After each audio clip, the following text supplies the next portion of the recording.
This is Local Edition. My name is Brad Pomerance. He's back. His name is John Moorlach. He is a member of the California State Senate. I admit we love having him on our program. It's good to see you, sir. Well, gosh, I'm coming back again now. Exactly. I want to speak with you about the minimum wage. And we know in California, the governor recently signed a piece of legislation that is increasing the minimum wage in steps. It will go to $10.50 in 2017 and peak at $15 in 2022. What do you make of this proposal, sir? Well, the original Jerry Brown 1.0 said this would be devastating for the state budget. It would add $4 billion in additional costs. He opposed it vehemently in his budget, in all of his writing. What about and then on Easter Sunday, we find out that he's kind of interested in doing a change, and Thursday of that week, we have a $15 minimum wage, which is a 50% increase, overly dramatic. But wait a second, what about when he signed it? Didn't he make a statement suggesting, not even suggesting, stating that, well, I don't know if this is a good idea, but I'm going to sign Well, this. what does he care? He's not going to be governor in 2022. But he's... So his successor has to deal with it. So it's got me enjoying an anxiety attack, because I kind of want to be here in 2022 as well. I'm planning, you know, as a senator, be here for a few terms, and so we've just started this weekend doing a 10-year forecast. No one does this. The state doesn't have a 10-year strategic financial plan like we did at the County of Orange, so you can kind of see what your decisions will do. So you increase that minimum wage $1 every year. Here's the challenge, and you know this. You're a student of politics. You're a professor of politics. We were going to have an initiative on the ballot in November that was going to be even stronger than this. And when you look at what voters have done with minimum wage initiatives, in the reddest of red states, they're passing them. In Alaska, in 2014, a red year. Brad, I would appreciate it if you were not pragmatic. Nebraska, South Dakota. But yeah, certainly a lot of young kids, or big segment of the society, votes, and they like to vote against the rich, right, or help themselves. So the ramifications and the reverberations of this thing are rather dramatic. Costs will rise. So we've got 40% on poverty. But I'm incomes, wondering, sir. And how many of those are seniors who then can't afford to go maybe to the restaurant? But I'm wondering, sir. Because things just will go up exponentially. I had one accountant send me an email and said, I have a spa, 30 employees. I was going to open a second one, but by having to raise my wages, I have to raise my prices 20%. One, to cover the cost. Two, to cover the payroll taxes, insurance costs, everything predicated on what payroll is. And then I've got to price it because I'm going to lose clients. So I got to bump in for what I'm going to lose in business so I can get the same bottom line. And he says, I was going to open a second spa. I'm out. But here's the thing. I wonder, though, if this is better than what we would have received with the November initiative. I mean, we do negligible difference, Brad. Brad, we're arguing now. The difference between what was going to be on the ballot and what Brown signed is negligible. It gives you one more year. One more year. Peanuts. But you also, employees... And yet, how much does he have in his campaign account? Well, but... 20 million? But 10? 30? So are you saying maybe he should have campaigned against it? Absolutely. But, okay. Because he's just destroyed his financial legacy. He was the adult in the room for the last 6 years. He's the one who set up the rainy day fund. He's the one who's gotten our budget in line. He's actually been reducing our unfunded net deficit, our unrestricted net deficit, and now it's going to go out the window. But wait a second. And so he's ruining his legacy, because when you look at, say, in-home support services, they're at minimum wage. And so that's just going to be a massive cost, plus all the related payroll taxes, the Medicare, the workers' comp, all these, and then you got wage compression, so everybody else that is above has to be bumped up.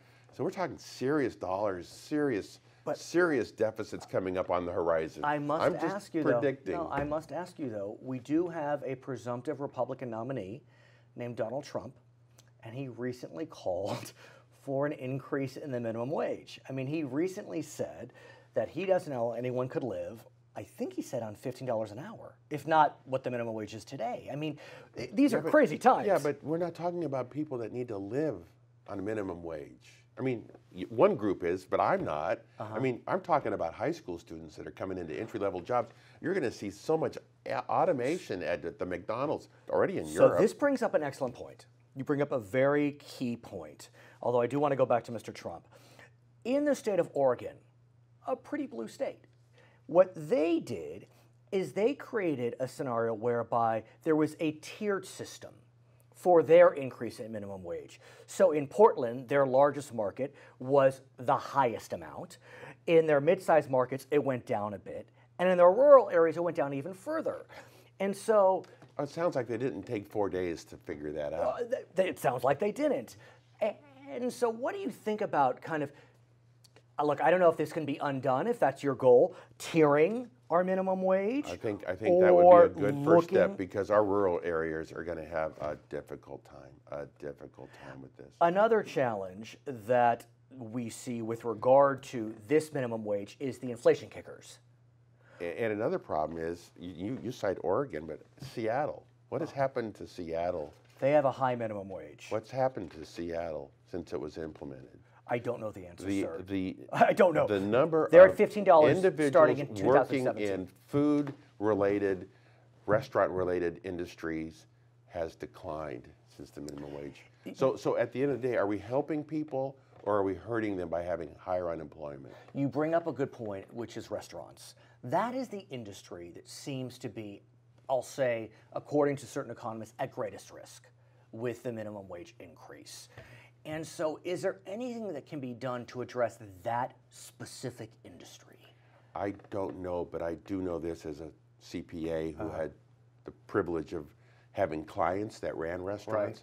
Right. Their net revenue, their bottom line is very, very small. It's not a, unless you're selling a lot of alcohol, you really don't have a big money maker. Like grocery stores, you have a really low net profit.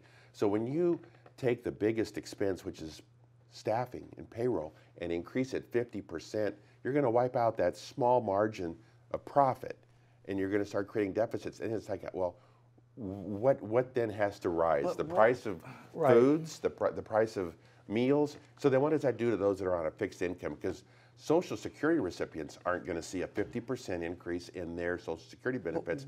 So what's going to happen to our senior population, which is growing, by the way? So you look at the big picture and say, okay, the unions, the public employee unions put this on the ballot. They used their union dues that state taxpayers pay for, and they manipulated the governor saying, our polling shows that you can't beat this, join us. Brilliant, but it's going to be a financial cluster in a few years. I'm just saying. Would you have supported a smaller increase to the minimum wage? I don't know. This tic-tacky thing. I think we need to focus on how do we get someone who's got 3 kids making minimum wage, how do we get his skill sets improved? How do we get this guy into a better paying job? Or how do we create more jobs that he's more valuable somewhere else who will be willing to pay him more? Would it help? How do we encourage the economy to take care of this in the natural process so that he's not being felt like he's just being assisted, or he's actually earning it on his own based on his own merit. Would it help if there was a national increase in the minimum wage? Mrs. Clinton and Mr. Trump both seem to suggest they want that. Well, now we're getting into maybe a macro, right? And where does a minimum wage fit in? And maybe the answer is it depends. It depends on whether you're Portland or whether you're Bend, Oregon. Maybe there's so maybe a bigger discussion for an 8-hour seminar. Let's do it. I do it with you. But why is the government interfering with the marketplace? Other than we should be able to take care of the abuses, but we shouldn't be hurting everybody to fix a problem in 1 or 2 industries. I think it's dangerous. His name is John Moorlach. He's a member of the California State Senate. He represents significant portions of Orange County. My name is Brad Pomerance in Sacramento. This is Local Edition.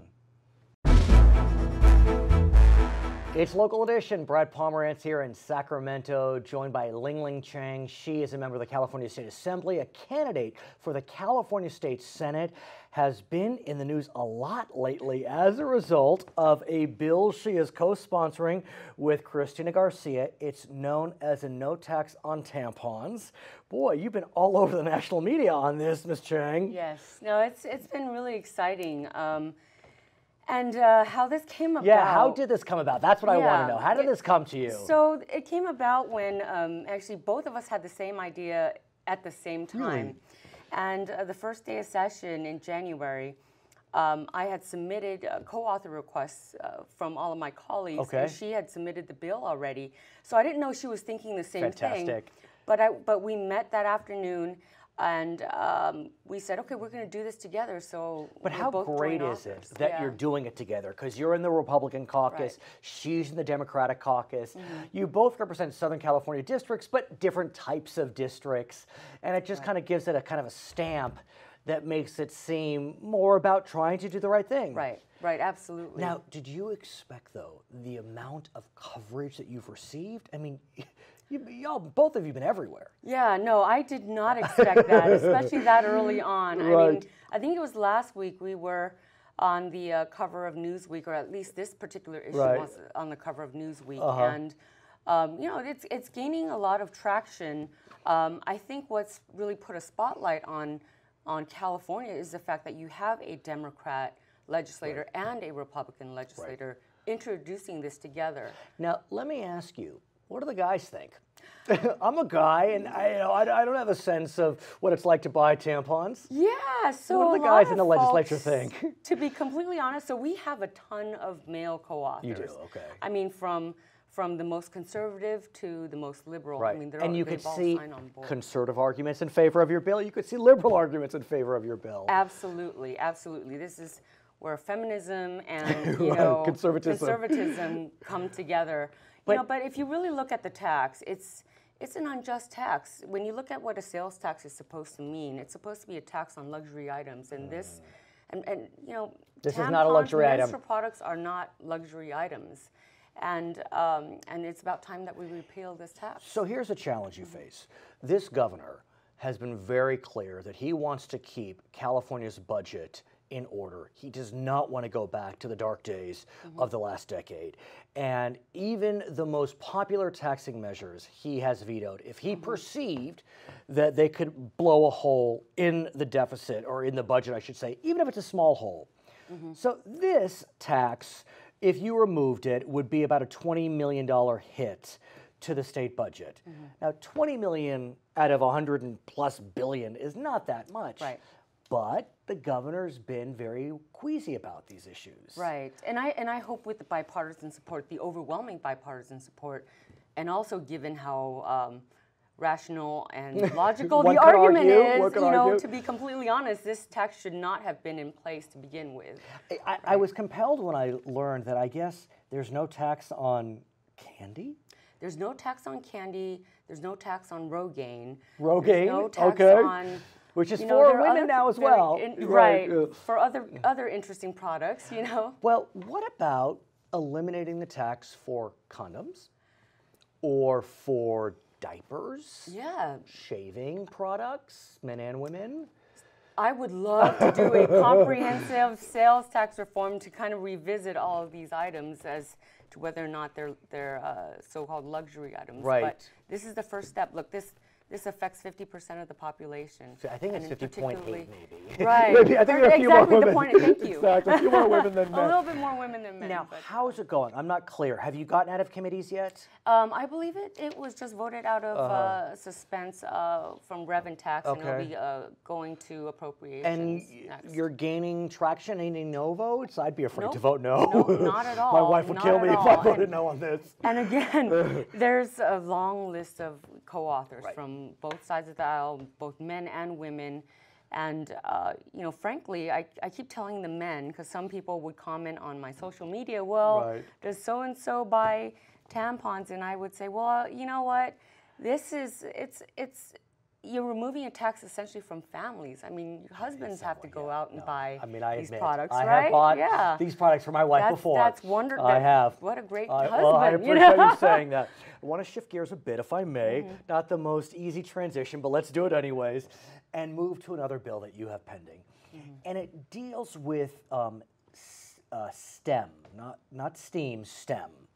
I remember a few years ago, there was a bill that made it out, and it provided a seal on high school diplomas if you could determine through certain standards that you were bilingual.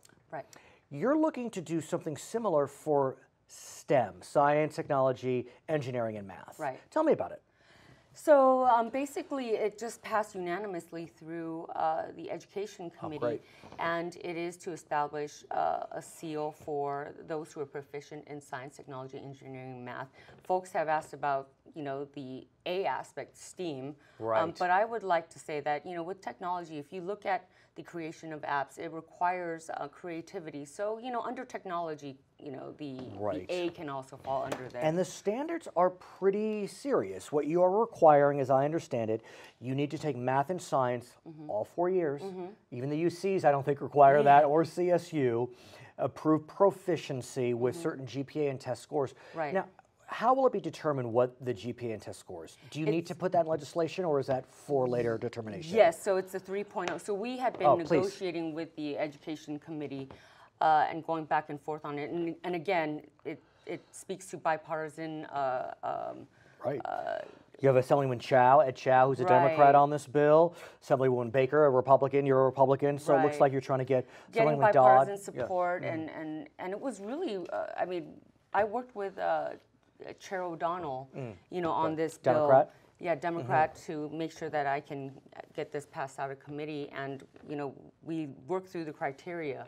And this is what what is it? You said 3.0? 3.0 for STEM courses. Okay, not bad. So 4 years, and also achieve high marks in SAT and AP courses. Do we know the number yet, or that? No, we're still, yeah.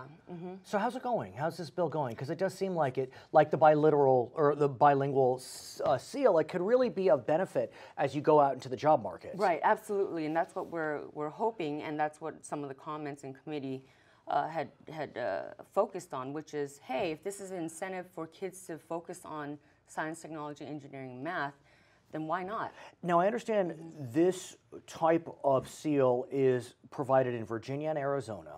Do you have a sense how it's going there? Was that kind of your motivation behind the bill? Well, my motivation is given that before getting elected to the Assembly, I worked for 9 years as Executive Director of the Youth Science Center. Nice. So STEM has always been a passion of mine in terms of getting students interested in hands-on curriculum and wanting a career in science, technology, engineering, math. And I was actually chosen to represent California as a STEM X Fellow. And represent California in that way, and so I think this would be great. I want to ask you, if I may. I know it's not part of this bill, but given your background, I'm sure you can address this question. It's hard to deny that our daughters are not pursuing STEM, and I have 2 daughters, 8th and 6th grade, and I can already see the messages that they're receiving as it relates to STEM. What can we do to try to send more positive messages about STEM for our daughters? Well, thank you so much for asking me that question. So the past 2 years, I've been introducing a resolution that would promote Women and Girls in STEM Week. And this year, we had a very successful event in partnership with TechNet, where we engage with a lot of the younger women and partner them up with other mentors. And I think that's really important. I'll tell you my own personal story. I was very obsessed with computers when I was in high school, and my mom didn't understand why, young girl, and this is in the 90s, right? So this is before the World Wide Web. And my mom, she freaked out a little bit and said, you shouldn't be so obsessed with computers. But you got on the right path? But I got on the right path, but at the time she was still a little hesitant, and she found a way to remove the keyboard from the computer because it was just very strange. But now she said, you know what? it was a huge mistake. We need to promote women and girls. I'm glad in to this hear field. that she saw that and that Oh, you are absolutely. working to make sure that our daughters are Absolutely. pursuing these careers. Her name is Ling Chang. She is a member of the California State Assembly. She is also a candidate for the California State Senate. I'm Brad Pomerance, Local Edition.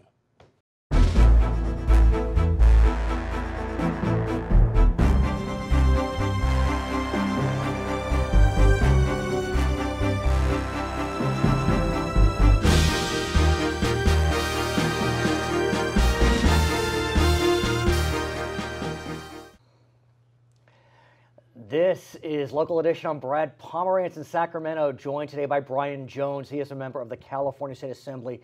He is celebrating sweet victory like many Olympians who celebrate victory. I love that segue. That's exactly, a great segue. not bad. Great, thank you. Let's talk about the Olympians of our great nation. When an Olympian wins a gold medal, a silver medal, or a bronze medal, what happens? Well, a couple things, and the part that we all see is they're obviously awarded the medal Right. on the national or international stage, and then the first thing that we do when we welcome them home is tax the winnings on their prize. And we'll talk about that, but let's go back because I was not aware, sir, that gold medalists receive $25,000 Right. from the U.S. Olympic Committee. Yep. Silver medalists receive $15,000. Correct. And bronze medalists receive $10,000, which actually is kind of low compared to Right. other Oh, countries. It's very low, and the other thing is our athletes are not professionals. They're not paid. Right. They're not supported, by the government while they're there. Whereas almost every, not all, but almost every other country supports their athletes through the government. How about this? In Russia, a gold medalist will receive $135,000. In Italy, $182,400. I wonder what that Russian number equates to in American dollars. I was going to say, but it's pretty remarkable the amount of money that some of these other countries receive. I think in the sense of America, I guess the point is more kind of a token. I mean, look, $25,000 is a lot of money, but... It is a lot of money, but it's when you take into account that these athletes are paying for their own training, they're paying their own way to the games, they have to pay for lodging, they have to pay for their meals. Heather Petrie, that was one of, she's a gold medal water polo player, was with me yesterday, or recently when we did the bill. And she's telling me, by the time I pay all this, there's no $25,000 left. It's gone. And then I got to pay taxes on and let's talk about that. Yeah. This, sir, I had no idea. I didn't either. That Olympians in California are taxed on that prize, the cash prize, but also on the value of the medal. Exactly. Good grief. Now, are they going to tax my kid for her AYSO soccer trophy? No, it's not just here in California. It's nationwide. It's okay. So if this passes, and it's passed its first committee, that's where the congratulations is. Right. Let's talk about that because it was an irreverent tax. Correct. And look, you're a Republican, and sometimes it's hard for Republicans to get bills out of the California legislature. There were, what'd you say, 37 bills in irreverent tax during the day when this bill was being Exactly. considered. It was a long committee hearing. And how many passed out? I think 4 out of it, and I was one of the 4. 7-0. Right. 7-0. So, it's based on a couple of things. First of all, it just makes sense. And I think that most of the members of the Assembly recognize that and want to appreciate our Olympians. The other thing is I've got a good relationship with the chairman and the other members of the committee, Ridley Thomas. Oh, perfect. Sebastian Ridley Thomas. Yes, Sebastian Ridley Thomas. And so, that obviously plays into, a lot of what we do up here is relational. Let me ask and you have to have a good relationship with those folks. How did you find out about this? Well, it's very interesting, and I'm glad you asked that. I've had some staff changes because I'm termed out this year. Yes. So I hired a new scheduler and ledge aide, ledge assistant at the beginning of the year. The other ones are looking for new jobs, right? And so I told him, if you want to run a bill, find something to do. And I don't know if you remember Jeff Garrell. He tried this 4 years ago, and unfortunately it died. Assemblyman from Ventura County. Right. It died in Senator Probst that year. Okay. But we were still coming out of the recession, and we weren't sure. Although the hit wouldn't be much. I mean, we should be so lucky there'd be 3, medalists for each sport in California. Yeah, but, exactly. Right. So it's scored at about $100,000 impact for this year, which is nothing. Right. And then each year after that, it's less because the games are actually this year. Of course. So he brought the idea. Taylor brought the idea, and I said, let's do it, and he's been working it, running it. Taylor Melody, I talked to him 10 minutes ago. Exactly, yeah. That is very cool. Okay, so you made it out of Rev and Tax. Correct. Now what happens? I think it goes to a Propes next, and then to the Assembly floor. And we're looking to get moving it over to the Senate, and then we'll start the battle all over again in the Senate. Well, be sure to tell me what happens when you come back. Absolutely. I want to talk about another matter. Yes. And it's known as Prop 50. Correct. It will be on the June ballot. Right. And as we know, a couple of years ago was not the finest year for the for the California State Senate. Right. 3 members were indicted. Right. What was interesting was all for unrelated crimes. Yep. It wasn't as if it was a sting, Right, and all 3 were that's caught up in the that's same exactly thing. right. They each Isn't that had amazing? They each had their own transgression. Right. Mutually exclusive. Mutually exclusive Yeah. of each other. As a result of their transgressions, the Senate suspended them. But because of the way the law was written then, they still received their pay. Correct. There is an expulsion possibility That is correct. today. Right. But, you know, the presumption of innocence, we don't expel until there's a conviction, be that as it may.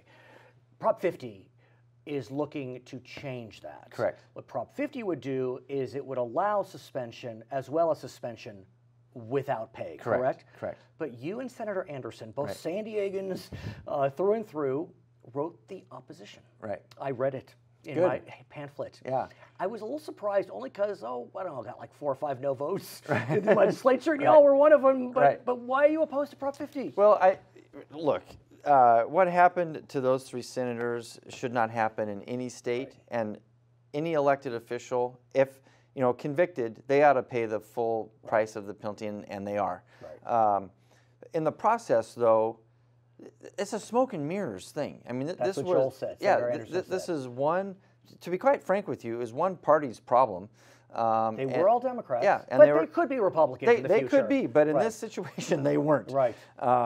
And it's smoke. It's they're trying to put icing on a mud pie, right? And make it look like something it's not. And as I remember, in order for the ultimate penalty of the suspension, you're increasing the threshold to 2/3, right? Whereas it had been a 50% threshold. Well, and I think to expel somebody, I think requires 2/3. Right. Also. Today. I mean, because that should be a difficult process to do. But aside there's from a due process problem with this too, Okay. because as you opened with it, is innocent until proven guilty.